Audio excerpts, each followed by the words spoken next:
Oke, perkenalkan nama saya Syafri Zulfikar Raska, NIM 114200056 dari Ilmu Tanah D. Di sini saya akan memaparkan tentang pencemaran tanah di minyak. Untuk yang pertama,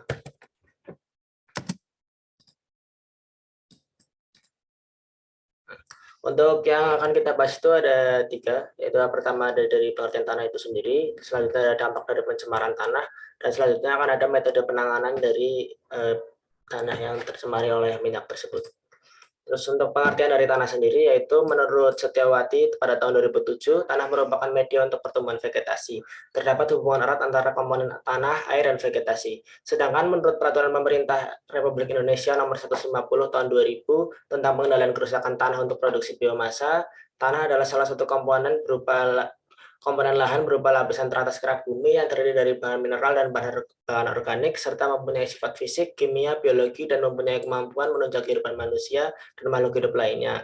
Namun akibat kegiatan manusia banyak terjadi kerusakan tanah. Itu menurut dari Muslimah tahun 2015. Untuk selanjutnya ada dampak terkait dengan pencemaran tanah itu sendiri, yaitu menurut Sulistiono dalam Suryati dan Herlambang pada tahun 2018, kegiatan yang berhubungan dengan minyak bumi baik di daratan maupun di perairan, termasuk itu transportasi, pengeboran, eksploitasi, dan masih banyak hal lainnya, menyumbang terjadinya pencemaran minyak bumi. Kerusakan lingkungan hidup akibat kegiatan industri migas dapat mencakup mulai dari usaha hulu, upstream, sampai hilir, yaitu downstream yang meliputi tahap eksplorasi, meliputi penyelidikan, geologi, kegiatan seismik, hingga pengeboran untuk pencarian sumber migas. Tahap eksploitasi ada pengambilan minyak dan tahap produksi migas, hingga kegiatan usaha hilir, tahap pengelolaan di kilang atau refinery. Terus selanjutnya ada pengangkutan, itu pendistribusian dan penyimpanan, yaitu dan niaga yang semuanya berpotensi untuk mencemari lingkungan. Nah, selanjutnya itu ada metode penanganan. Untuk yang akan kita bahas itu ada tiga. Jadi yang pertama menurut Borowik dan atau pada tahun 2019, meningkatnya pencemaran lingkungan alam itu mendesak pencarian metode remediasi yang lebih efektif. Salah satunya yaitu menggunakan fitoremediasi yang memanfaatkan kemampuan alami tanaman untuk tumbuh dan berkembang di daerah yang tercemar. Tanaman yang digunakan dalam proses fitoremediasi harus didirikan oleh pertumbuhan intensif di tanah yang tercemar, kemampuan untuk akumulasi polutan, dan nilai kalori yang tinggi. Salah satu tanaman yang menunjukkan potensi fitoremediasi yang besar adalah rumput gandum tinggi. Padang rumput kolonisasi tanaman yang melimpah di daerah sepanjang tepi sungai dan lereng gunung, terutama di ketinggian mulai dari 1.000 hingga 4.000 meter. Di dataran tinggi Qinghai Tibet, di Cina, Barat, dan juga utara.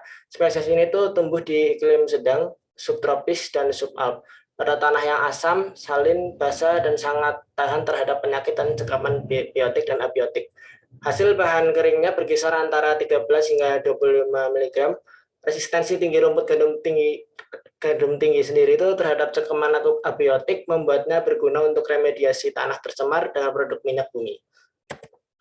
Untuk selanjutnya yang kedua yaitu menurut Solodovnik et al. Pada tahun 2011, mekanisme fitoremediasi itu meliputi proses fisik, kimia, dan biologis untuk menghilangkan, mendegradasi, mengubah, dan menstabilkan kontaminan di dalam tanah.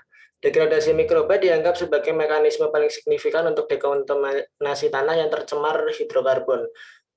Rhizosfer sebagian besar tanaman mempromosikan kekayaan mikroorganisme yang dapat berkontribusi secara signifikan terhadap degradasi hidrokarbon minyak bumi selama fitoremediasi, terutama di dalam zona akar tanaman.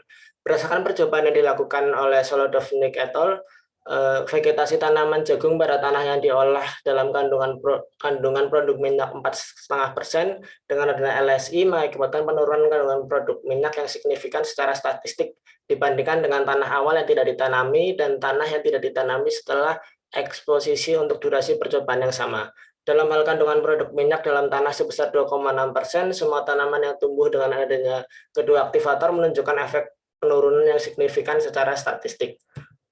Untuk yang terakhir yaitu ada yang menurut Said et al., yaitu kontaminasi minyak mentah merupakan ancaman lingkungan yang serius bagi tanah dan tanaman yang tumbuh di dalamnya.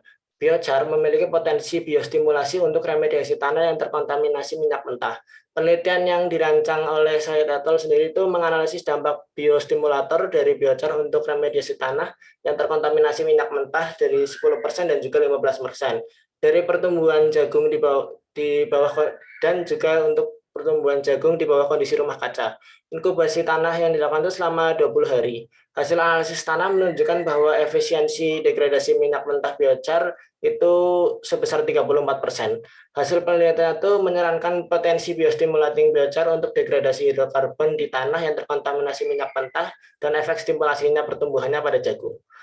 Mungkin terkait dengan penjelasan itu sekian dari saya, kurang lebihnya mohon maaf. Terima kasih.